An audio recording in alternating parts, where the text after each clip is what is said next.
artefactos incendiarios que nada tienen que ver con el sentido de conmemoración profunda que tiene el 11 de septiembre.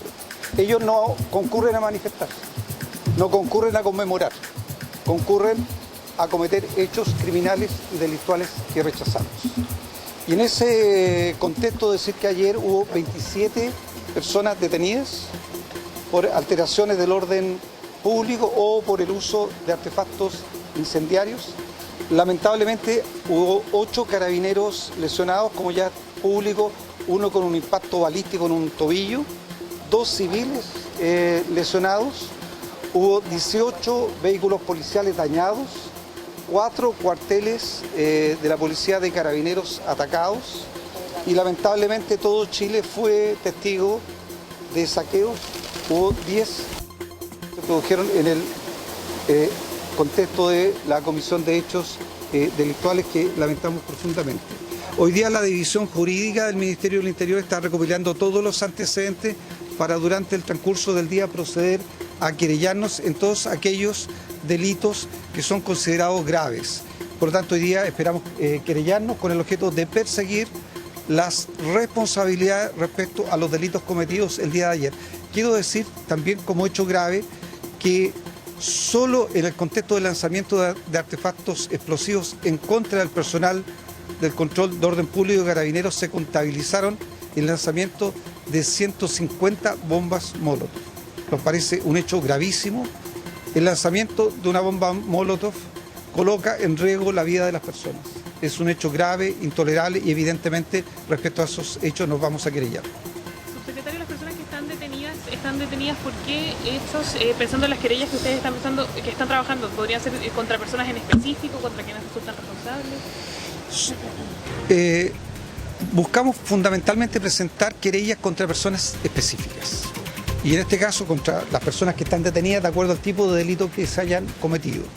Están algunas detenidas por alteraciones del orden público, otras por el lanzamiento de artefactos explosivos, otros por el lanzamiento de objetos contundentes y evidentemente, quiero volver a decir, la División Jurídica está recabando todos los antecedentes, todo aquello que coloque en riesgo la vida de las personas, todo aquello que implique el uso de artefactos explosivos, evidentemente va a ser motivo de querella y la querella va a ir con nombre y apellido respecto a las personas que están detenidas.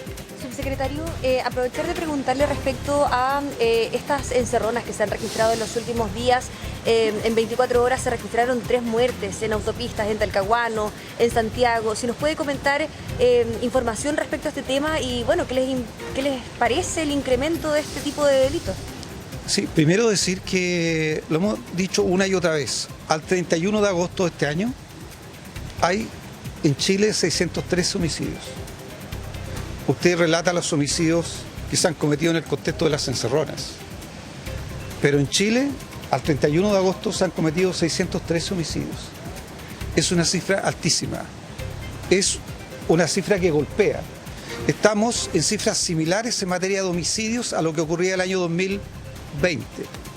Por lo tanto, quiero tomarlo de las encerronas y los portonazos, pero ir al fondo que tiene que ver con los homicidios que se dan en el marco de un aumento de la violencia urbana, que tiene una causa preponderante, que es la presencia de crimen organizado detrás de las encerronas y del robo de vehículos, así como en el marco del narcotráfico o en el tráfico ilegal de migrantes o en el contrabando, detrás hay organizaciones criminales que tienen un negocio y que usan violencia y armas de fuego para proteger ese negocio.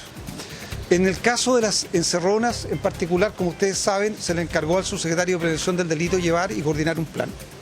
Ese plan evidentemente implica mayor despliegue policial, pero nos parece que es muy importante a lo menos 3 aspectos que se están trabajando. Uno es la prohibición total a poder circular vehículos sin patente. Hoy día es posible circular sin patente, hay una autorización. Eso no corresponde, eso facilita la comisión de delitos para el robo de vehículos. Por lo tanto, el gobierno está ingresando indicaciones a un proyecto de ley para impedir que se pueda circular sin patente en Chile. Segundo, es muy importante el trabajo con el registro civil para la inscripción de vehículos que puede hacerse de manera fraudulenta. Se blanquean vehículos, se roba un vehículo de alta gama para después inscribirlo como si fuera un vehículo legal. Eso hay que terminarlo si es que uno quiere parar el negocio y por tanto el término de la inscripción fraudulenta de vehículos también es algo que se está trabajando para terminar con este tipo de delitos. Y lo tercero son las plantas de revisión técnica, donde hay que agudizar y ser más riguroso a la hora de la fiscalización, por ejemplo, del BIN de los motores, con el objeto de que cuando hay una presencia sospechosa de un vehículo respecto al BIN de su motor, pueda hacerse la denuncia correspondiente. Hay que ir detrás del negocio para poder terminar este tipo de delitos. Y justamente por eso, como estos crímenes organizados, mañana yo concurro a la Comisión de Seguridad del Senado a hacer la presentación del proyecto de ley de crimen organizado. Nos parece que este debe ser un foco de toda la sociedad chilena, sin duda un foco preferente del gobierno, pero de todas las instituciones que tienen mandato en materia de seguridad en Chile, porque a la medida que seamos exitosos en la persecución del crimen organizado, van a haber menos encerronas y menos homicidios. Y queremos decirle a Chile que en materia de crimen organizado no estamos improvisando. Tenemos un plan. Bien, aquí las palabras entonces del subsecretario del Interior Manuel Monsalve, que parte diciendo, alcalde Carter, los hechos ocurridos el día de ayer, el 11 de septiembre, son criminales. ¿Qué le parece? Primero, antes que todo hay que separar las primeras imágenes que vimos respecto a los desórdenes de los estudiantes. Eso es un tema de orden público. Se requiere un orden público firme, con castigo, con responsabilidad de los padres, que paguen por los daños que provocan. Las otras imágenes tienen que ver con personas que están, como lo ha dicho el subsecretario, que afortunadamente se quedó en su cargo, no pusieron al señor del Partido Comunista, que probablemente tenía menos idea que nadie respecto a temas de seguridad pública. Afortunadamente pusieron a alguien competente o mantuvieron a alguien competente como el subsecretario Monsalve, a cargo de algo tan delicado como la seguridad pública. En esto se requiere una mirada distinta. Y hay que... Lo que yo extraño de la declaración de él es que no está yendo al tema de fondo. ¿Cuál? Si nosotros vamos detrás del negocio, que es la mirada de largo plazo, que hay que hacerla, ¿cuánta gente más va a morir hasta que esto tengamos resultados? O sea, acá tiene que haber una política de shock. ¿Qué significa una política de shock? Claramente que los delincuentes entiendan que corren riesgo de morir si matan a alguien. Si hoy día matar en Chile es gratis. El subsecretario nos da la cifra. 90% de los delitos en Chile terminan sin responsable. ¿De este tipo de delitos al menos? De todo tipo de delitos, de todo tipo de homicidios, portonazos. Hoy día lo dramático es que aparecieron las armas de fuego asociadas al narcotráfico. Aumentó en un 40% la cantidad de homicidios en los últimos 4 meses. Y del total de los homicidios, el 90% termina sin ningún resultado. Ni siquiera personas detenidas. Entonces, ¿cuál es el incentivo que está recibiendo el delincuente hoy día? Primero, que la vida de una persona común y corriente vale nada. Segundo, que el Estado es incapaz de detenerlo y que en el evento improbable que lo detenga no va a haber una condena efectiva. Yo digo que antes, durante y después tenemos que cambiar radicalmente y en términos urgentes. Suena políticamente incorrecto. Hoy día cada vez que hablamos de la delincuencia salimos con análisis, estudios, discusiones. Si tiraron 150 bombas, dijo 10 años discutiendo lo mismo para que haya resultado nada. Y yo te vuelvo a reiterar, yo no tengo superioridad moral respecto de nadie. Karina probablemente le ha tocado lo mismo que a mí. Cuando uno acompaña a una familia al cementerio a dejar a una persona asesinada por la violencia delincuencial, la gente te dice, no lo voy a ver nunca más. No valió nada la vida de mi hijo o de mi marido para los delincuentes. Si esa reflexión profunda no lo toma el Estado y dice, ¿sabe qué? Vamos a hacer todo. Vamos a seguir al delito, vamos a hacer cambios, pero... ¿Qué dice usted, alcalde? Por ejemplo, para entender, porque es más carabinero. Por ejemplo, ¿qué? Tiene que haber una reforma procesal penal. Derribar el actual sistema procesal penal no sirve. Yo sé que esto es políticamente incorrecto y que todos los centros de estudio tienen que decir, pero ¿cómo? Ya. No, pero es que mira, es súper simple. Expliquémoslo con un ejemplo. Por favor. Tú eres víctima de un delito, Francesco. Ya. Tú llegas a pedir justicia, te va a atender un fiscal, que no va a ser tu abogado. Va a ser el abogado de los intereses del Estado. Sí. Tú no vas a tener un abogado particular. Al frente va a tener un abogado. Pero supuestamente ese fiscal está pensando en mí también. Supuestamente, ¿no? Te lo voy a explicar ahora. Lo que va a ocurrir es que la persona, si es que es detenida, el agresor, va a tener un abogado financiado por el Estado y además un juez de garantía que se va a encargar de regular que se cumplan todas las garantías procesales respecto del detenido. Sí. Respecto a ti. ¿Eso está bien o no? Está bien, en una democracia tiene que haber un debido proceso, pero la pregunta es quién defiende a la víctima. Porque el fiscal, con la cantidad de carga laboral que tiene, probablemente va a conocer tu caso el día de la audiencia y con suerte tu nombre. Es lo mismo que pasa. Entonces no hay... está a cargo de los cabros que están tirando bombas molotov. Es lo mismo. Ya. Y en el caso en particular, mira, ¿dónde está el impulso? Si el Estado ha dicho, quiero garantizar los derechos del victimario, para que no se violen sus derechos procesales, que me parece bien, ¿por qué no tiene la misma mirada respecto a la víctima? Pero más que derribar el sistema procesal penal o lo que fue la reforma procesal penal, ¿por qué no la fortalecemos, alcalde? Si las garantías que usted dice, que como dice muy bien también aquí Francesco, obviamente todos tienen que tener garantías de un debido proceso. ¿Por qué no establecemos una persona o una figura que defienda a las víctimas como dice usted? Te invito a que hablemos con números y no con opiniones. Bien. Vamos. Buenísimo. Cuando el 90%... No, porque si no caemos también en que todos tienen que estar presos. Todos tienen que estar presos. No, en todos ningún tienen que estar caso. Esto no funciona desde el origen, porque tiene una mirada garantista. Fue un sistema, producto de nuestra historia traumática de violaciones sistemáticas de los derechos humanos, que pusimos el énfasis en proteger los derechos del detenido. Y nos olvidamos, o se olvidó el Estado, de defender a la víctima. ¿Por qué no fortalecemos ese punto? Porque el cambio es demasiado radical. Tiene que cambiar completo el sistema. Por ejemplo, en España hay un juez de instrucción que prepara un caso que luego lo va a ver otro juez que va a tomar una decisión respecto a la inocencia o la culpabilidad de una persona detenida. Cuando tú partes... Poder judicial siempre. Exactamente, por supuesto, poder judicial. Hoy día no hay un fiscal que defienda a la víctima particularmente. El fiscal defiende los intereses del Estado. Sí. Es más, cualquier persona que ha sido víctima de un portonazo sabe perfectamente que cuando llega a una audiencia, el fiscal va a ser amable, pero no va a ser tu abogado. Y puede llegar a un acuerdo con el delincuente sin pedirte tu opinión. Exacto. Puede llegar a un sobreseimiento. De hecho, las pocas causas que en Chile llegan a alguna resolución no llegan a una condena, llegan a un sobreseimiento. Ya, pero esas son causas más chiquititas en casos de cuestiones graves. No, Mirna. Pero espéreme. Mira, perdona, te llevo a caso concreto. Un año atrás, Avenida La Florida con Santa Amalia. Me tocó acompañar a los carabineros de la Tenencia de los Jardines a un patrullaje. 2 detenidos en menos de una hora. Uno tenía 2 homicidios en el cuerpo en los últimos 3 años. No son accidentes, es que mientras le bajamos el perfil, y esto no es gatillo fácil, esto no es Bukele, yo no creo en eso. Pero tampoco creo que estemos en Noruega, en donde sigamos con una discusión sociológica mientras la gente se sigue muriendo. Y además, mira, lo hablamos en la previa. Sí. Digamos las cosas sin filtro en este programa, aunque sea la competencia de la palabra sin filtro.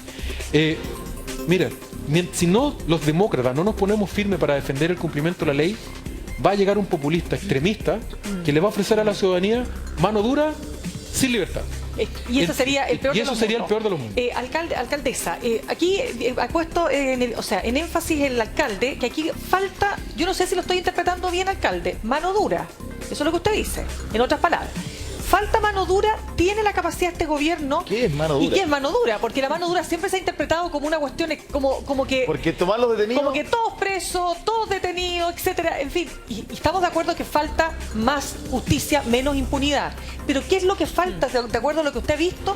Sobre todo por su propia realidad. Mira, primero yo creo que el subsecretario del Interior pone el énfasis correcto en apuntar al crimen organizado. Yo creo que hoy día lo que hemos estado viendo en nuestras comunas son crímenes que antes no habíamos visto. O sea, por ejemplo, en Quinta Normal nosotros hemos tenido 2 casos de cuerpos NN que han tirado en la vía pública. En 2 sectores distintos. Y lo han cubierto, sí. Tremendo. Y eso creo que era un crimen que antes no se veía. La crueldad con la cual se realizan los crímenes, la tortura que hay mucho detrás de esos crímenes. Entonces, es algo nuevo en nuestro país que efectivamente yo creo que están mucho más violentos. Yo lo he dicho, en un mes, en Quinta Normal, en el mes de agosto, tuvimos los mismos homicidios que antes teníamos en un año. Entonces, evidentemente que aquí hay un tema que es sumamente complejo respecto a la violencia, que ahora se mata a la persona, el valor de la vida en el fondo no dice, porque se mata a la persona por robar algo, por un auto, por un celular, etc. O sea, todos esos casos fueron así. Y yo creo que eso, no todos, pero yo creo que sí tiene que ver con el crimen organizado, con el tráfico de drogas, con el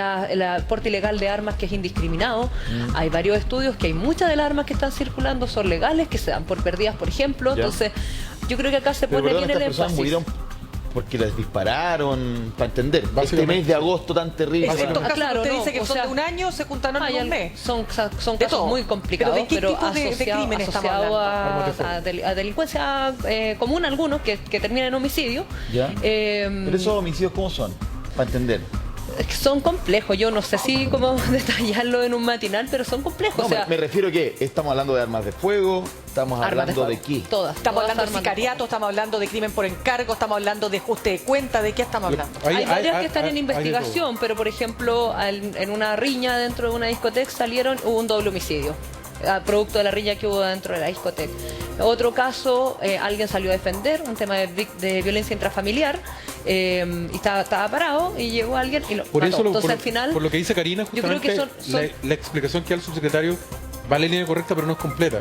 Porque se instalaba una cultura de la muerte asociada a las drogas y a las armas de fuego, que no solamente tiene que ver con el portonazo, también tiene que ver con la cultura de las discotecas, los balazos a la salida. Pero lo ha dicho él en entrevista. La imagen que están mostrando ahora en el panel, sí. Esto es lo que nos ocurre todos los días. A propósito de una mirada esperanzadora con medidas concretas.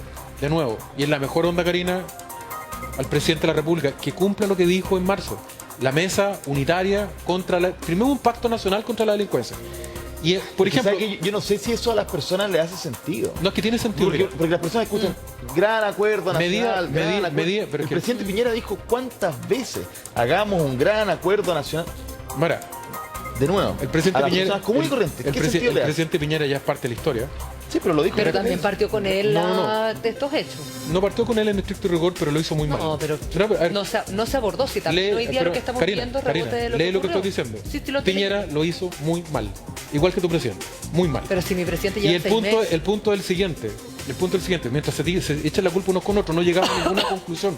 Hoy día, por ejemplo, ¿qué cosas son absurdas y que podríamos llegar a un acuerdo? Ya. Donde Karina y yo, el presidente y todos. Ya. Primero, la tercera la vencía. No puede ser que las agravantes hoy día en el proceso penal no se cumplan. Que tenga gente que mata a una persona y esté a los 6 meses libre.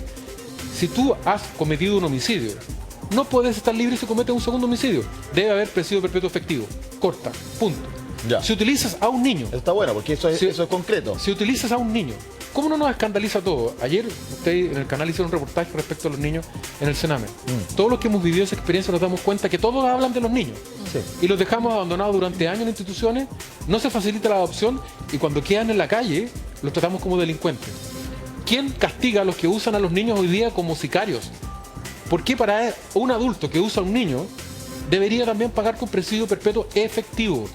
Y de verdad, esas señales son mucho más potentes que discusiones eternas. Por ejemplo, solo un dato. Es que por eso le decía. Hace 6 años atrás, yo era alcalde, Ya. le entregué al ministro del Interior de la época un proyecto de ley para castigar como ejecutor del delito de portonazo, en calidad de autor, a aquel que reducía un vehículo robado. Eso sí que es matar al negocio. Vale decir, te roban a ti, Francesco, el auto, y el que compra el auto paga con la misma pena que el que te asaltó. Sí. Cayó en el Congreso, la diputada Vallejo en esa época lo se opuso, y en la Comisión de Seguridad terminó convertido, porque había una visión ideológica, creo yo, equivocada, que terminó finalmente solamente como un reducidor. Y hoy día tienes una penalidad menor. Pero si tú castigas con la misma fortaleza al que apunta una 9 milímetros en contra tuya, con el que le encargó para comprar, estás matando alcalde, pero está claro, alcaldes a ambos, que el país está más violento, eso es un hecho, ¿no? Probablemente los delitos no han aumentado tanto como la violencia con que se ejecutan estos delitos. Y hay un tema cultural también que ha ido permitiendo